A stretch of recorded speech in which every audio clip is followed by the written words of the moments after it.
9वीं कक्षा के विद्यार्थियों का मेरे YouTube चैनल पर स्वागत है। आज हम आपके पाठ्यक्रम के अंतर्गत कबीर की साखियों की तीसरी साखी को समझेंगे।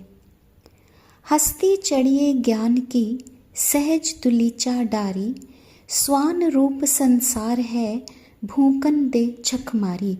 आइए पहले मुश्किल शब्दों के अर्थ को जानते हैं।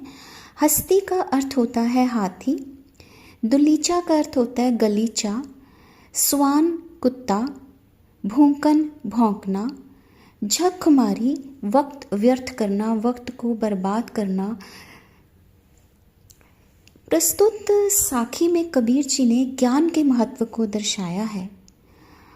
कबीर जी कहते हैं कि हमें हस्ती चढ़िए ज्ञान की, ज्ञान रूपी हाथी की सवारी करनी चाहिए और उस पर सहज साधना रूपी गलीचे को बिछा देना चाहिए। देखिए, जैसे जब हम हाथी की सवारी करते हैं तो उसके ऊपर एक गद्दी सी बिछी होती है, गलीचा सा, तो हम आराम से उसके ऊपर बैठकर सवारी कर सकते हैं। इसी तरह जब हम ज्ञान रूपी हाथी की सवारी करेंगे, यानी ज्ञान के रास्ते पर चलेंगे, तो हमें कौन सा गलीचा चाहिए? सहज साधना का। सहज साधना के द्वारा ही हम ज्ञान की प्राप्ति कर सकते हैं। स्वान रूप संसार है। फिर कबीर जी ने संसार के लोगों को स्वान की तरह माना, कुत्ते की तरह माना। देखिए, जिस प्रकार हाथी अपनी मस्त चाल चलता है, क्योंकि हाथी अपनी मस्त चाल के लिए प्रसिद्ध है।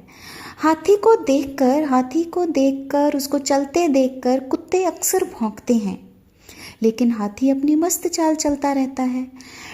ठीक उसी प्रकार कबीर जी कहते हैं कि जो ज्ञान के मार्ग पर सहज साधना के द्वारा साधक चल रहा होता है, तो संसार के लोग उसको देखकर कुत्ते की तरह भौंकते हैं, अर्थात उसकी आलोचना करते हैं, क्रिटिसिज्म करते हैं, उसको बुरा भला कहते हैं। भूकन दे झक मारी। जिस प्रकार कुत्ते हाथी को देखकर भौंकते हैं और भौंकते भौंकते अपना वक्त जो है उसको व्यर्थ करते हैं, झक मारते हैं, पश्चाताप करते हैं, उनके हाथ में कुछ नहीं होता। उसी प्रकार जब ज्ञानी व्यक्ति, ज्ञान प्राप्त करने वाले व्यक्ति को साधना के मार्ग पर चलते हुए संसार के लोग जो हैं देखकर उसकी आलोचना करते हैं, तो अपना ही वक्त बर्बाद करते हैं। तो इस साखी का मुख्य भाव है कि अज्ञानी व्यक्ति हमेशा अपना समय ही बर्बाद करता है। ज्ञान के रास्ते पर चलने वाले व्यक्ति का जीवन जो है वो सार्थक हो जाता है। उसकी साधना, उसकी सहज साधना के द्वारा उसको ज्ञान की प्राप्ति हो जाती है। लेकिन बाकी लोग उस ज्ञानी को देखकर जब चिढ़ते हैं तो व्यर्थ में ही अपने जीवन को निरर्थक और सारहीन बना लेते हैं।